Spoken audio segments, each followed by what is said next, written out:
घसीपुरा आनंदपुर टुकुणा गाँव मंगुली चरण नायक परिवार बापा माँ पुओ बोहू सान पुओ को नहीं 5 प्राणी कुटुंब परिवार अभाव परिस्थिति को देखि सान पुओ संजय नायक जड़े दलाल काम करने को पुडुचेरी जाइथिले सेठारु आउ फेरी नथिबा अभियोग होईछि।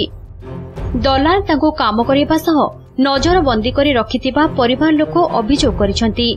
5 वर्षरु ऊर्ध्व समय हेबो घर को फेरी नाहांती संजय।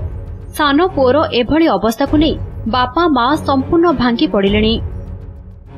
पैसा नहीं पत्र नहीं कुआड़े बिकी देले कि कौन किछि जणा सुना किछि मु संधान पाउ।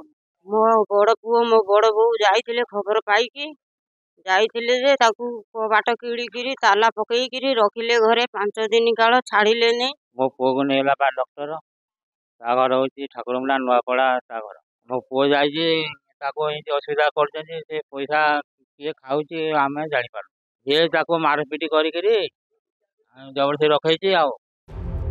संजय पुडुचेरी मेथुपालियमर ठेकादार द्वारा बंधा पड़िथिबा बेले तांको सह परिवार लोकंको कोनोसी जोगाजोग होई पारुनी।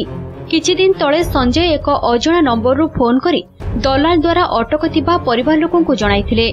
तापरे मंगुळीको बड़ पुओ एवं बोहू संजय को देखा करिबा पई पुडुचेरी जाइथिले। ठेकादार जनक सेमानकु पृथक भाबे रखी माड़ मारिबा सह सेमानक पाखरु किछि अर्थ आदाय परे छाड़िथिबा अभियोग करछंती। घटना को नै परिवार पक्षरु उपजिलापालको अभियोग होईछि। एने श्रम अधिकारी कथा होई संजय को फेराई आनिबाको प्रचेष्टा कराजियो बोली प्रतिश्रुति दैछंती उपजिलापाल। देखा करिया पय कहलु बहुत कष्ट रे देखा करेले आमे 3 जण जाइथिलु 3 जण गोला परे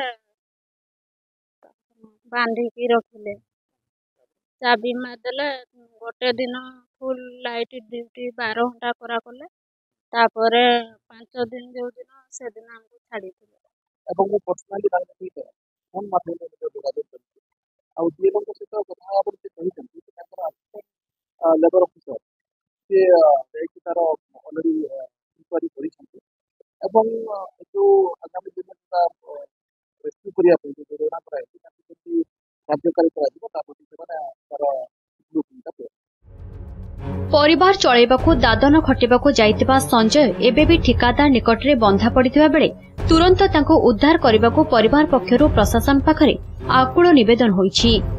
आनंदपुररु दिलीप मिश्रଙ୍କ रिपोर्ट नंदीघोष टीवी।